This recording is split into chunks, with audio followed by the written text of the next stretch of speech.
দৌলতদিয়া ফেরিঘাটে পদ্মা নদীতে বাসডুবির ঘটনায় ২৬ যাত্রীর মৃতদেহ উদ্ধার করা হলেও এখনও নিখোঁজ অনেকে। আর সকাল থেকে আবারও উদ্ধার কাজ চলছে। দৌলতদিয়া ফেরিঘাট থেকে বিস্তারিত জানাতে যুক্ত হচ্ছেন প্রতিনিধি সুজন খন্দকার। সুজন, যেমনটি আপনি জানিয়েছিলেন যে ৮টা থেকেই আসলে উদ্ধার অভিযান শুরু হয়ে গিয়েছে, একটু বিস্তারিত জানাবেন আমাদের। ধন্যবাদ আপনাকে। আপনি ঠিক আমার পেছনে দেখতে পাচ্ছেন যে ৩ নং ফেরিঘাটটি, এখানে কিন্তু উদ্ধার অভিযান চলছে। তবে আজকের উদ্ধার অভিযানটা কিন্তু একটু ব্যতিক্রম। এর কারণ হচ্ছে যে আপনি জানেন যে দুর্ঘটনার ইতিমধ্যে কিন্তু ৪০ ঘন্টা অতিবাহিত হয়েছে, অর্থাৎ আজকে তৃতীয় দিন। এই তৃতীয় দিনে সাধারণত একটি ব্যক্তি মারা যাওয়ার পরে কিন্তু ২৪ ঘন্টার মধ্যেই তার মরদেহ কিন্তু ভেসে ওঠে নদীতে। সেই কারণে কিন্তু আজকে এই পল্টন এলাকার বাইরে কিন্তু, অর্থাৎ এই পল্টনের আশপাশের প্রায় ১০ কিলোমিটার এলাকা জুড়ে কিন্তু ফায়ার সার্ভিস এবং নৌ পুলিশ এবং কোস্ট গার্ড এরা কিন্তু অভিযান পরিচালনা করছেন। এবং আমি ক্যামেরার মাধ্যমে কিন্তু সেই দৃশ্যটাই আপনাদেরকে দেখানোর চেষ্টা করছি। অর্থাৎ নদীর যে বিস্তর কিন্তু চলমান থাকবে, আসলে এটা এখন পর্যন্ত আমাদেরকে নিশ্চিত করে বলা হয়নি। কারণ হচ্ছে যে যেহেতু মিসিং যে তথ্যটা, এই তথ্যটা কিন্তু এখন পর্যন্ত ফায়ার সার্ভিস বা উদ্ধার যারা চালাচ্ছে তাদের কাছে কিন্তু নাই। কোনো ব্যক্তি এখন পর্যন্ত মিসিং এর অভিযোগ এসে আসলে করেন নাই। ওনাদের নিজেদের উদ্যোগেই কিন্তু এই অভিযানটা মূলত পরিচালনা করছেন এবং উদ্ধার অভিযান চালাচ্ছেন, তল্লাশি চালাচ্ছেন। এবং এখন পর্যন্ত যেহেতু মিসিং অভিযান করেন নাই, ওনাদের নিজেদের উদ্যোগেই কিন্তু এই অভিযানটা মূলত পরিচালনা করছেন এবং উদ্ধার অভিযান চালাচ্ছেন, তল্লাশি চালাচ্ছেন।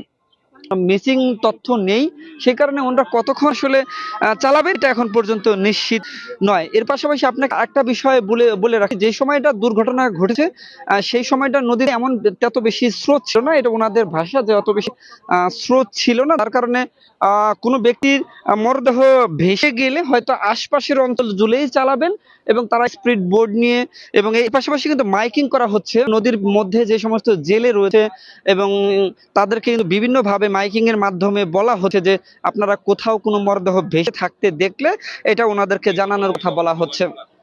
এবং সে সাথে কিন্তু আমি আপনাকে আরেকটা বিষয় জানিয়ে রাখতে চাই যে যে অ্যাফ্রোস সড়কটিতে কিন্তু এই দুর্ঘটনা ঘটেছে, সেই অ্যাফ্রোস সড়কের কিন্তু মেরামত কাজ কিন্তু শুরু করেছে বিআইডব্লিউটিএ কর্তৃপক্ষ। আমরা দেখেছি কালকে রাতের পরে সকাল থেকে অনেক তড়িঘড়ি করেই কিন্তু তারা অ্যাফ্রোস সড়কের এই মেরামত কাজটা কিন্তু শুরু করেছে এবং তারা এটা চলমান রেখেছে। আমার সাথে এই মুহূর্তে রয়েছে হচ্ছে রাজবাড়ী জেলা ফায়ার সার্ভিসের একজন কর্মকর্তা রয়েছে, আমি একটু তার সাথে কথা বলতে চাই। ভাই, কি তথ্য আছে আপনার কাছে?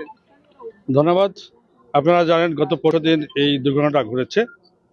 দুর্ঘটনা ঘটার পর থেকে আমরা দ্রুত আমাদের যে ফায়ার সার্ভিসের ফরিদপুরের ডুবুরি টিম, ঢাকার ডুবুরি টিম, আরিসার ডুবুরি টিম, সকালের রাজবাড়ী এবং গোয়ালন্দর টিম সহকারে আমরা একযোগে কাজ করছি। এবং ঘটনার পর থেকেই আপনারা জানেন যে এই ঘটনার পর থেকে আমরা জানতে পেরেছি যে এই বাসের মধ্যে ৪০-৪৫ জন লোক ছিল।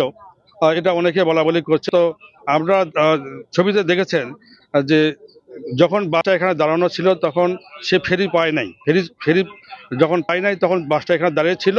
তখন সাধারণত বেশ কিছু লোক 10 সেই হিসাবে ৩০-৩৫ জনের মতো লোক থাকার কথা।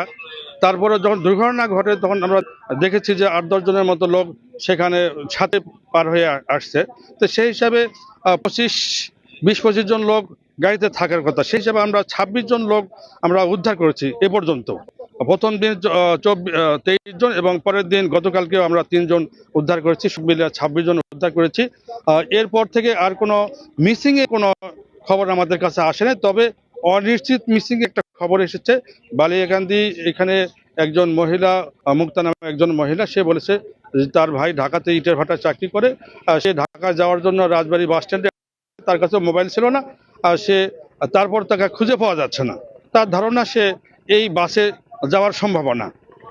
এরকম অনিশ্চিত একটা খবর আছে। এছাড়া আর কোনো খবর নাই যে কেউ কারো রিলেটিভ বা কারো আত্মীয় স্বজন কেউ মিসিং আছে। আপনার কাছে আমি আসলে একটু জিজ্ঞেস করতে চাই, যেহেতু একটা অভিযোগ রয়ে গেছে যে বাস ভরা যাত্রী ছিল, আপনারা বাস কর্তৃপক্ষের কাছ থেকে আসলে জানার চেষ্টা করেছেন যে আসলে কতজন লোক এই বাসে আসলে যাত্রী হিসেবে উঠেছিল? এটা আসলে আমরা কোথায় আছে না আছে কর্তৃপক্ষ স্থানীয় তথ্য দেখছে, এটা ডিসি মহোদয়, এসপি মহোদয় এবং ইউনো মহোদয় এই বিষয়টা দেখতেছে। আমরা শুধুমাত্র এখানকার রেস্টরুমে আমরা ব্যস্ত আছি, আমরা রেস্টরুমটা বলতে পারবো। আমার জানা মতে তারা এই প্রশাসনে বাসের যাত্রী সংখ্যা আপনারা এখনো জানতে পারেন নাই, বাস কর্তৃপক্ষ আপনাদেরকে জানায়নি? না, এরকম বাস কর্তৃপক্ষ কাউকে আমরা পাইনি এখানে। তো আমরা রেস্কিউ নিয়েও ব্যস্ত আছি। আমরা রেস্কিউ নিয়েও ব্যস্ত আছি, আমরা রেস্কিউ নিয়ে আছি এখানে। তো আমরা সুবিধা যেটা দেখেছি যে চলে আসছে, তো সেই হিসাবে সেখানে 25 থেকে 30 জন লোক থাকার কথা।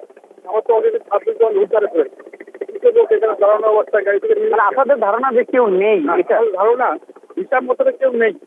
তারপরেও আমরা অধিকতর নিশ্চিত হওয়ার জন্য যে যারা হয়তো এখনো কোনো সংবাদ পায় নাই, সংবাদ পায় না, হয়তো তারা আসবে এবং পিএমও এবং ডিসি মহোদয়ের মাধ্যমে বিভিন্ন জায়গায় মাইকিং করেও এটা বলা হয়েছে। আমরা ফায়ার সার্ভিসের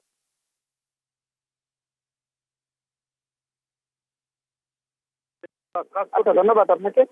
যে আপনি শুনছিলেন আসলে যে এখন পর্যন্ত কিন্তু কোনো মিসিং নেই, ওনারা মূলত অনুমানের উপরেই কিন্তু এই তল্লাশি চালাচ্ছেন। যে এখন পর্যন্ত এই ছিল আমার কাছে দৌলতদিয়ার এই 3 নং ফেরিঘাট থেকে সর্বশেষ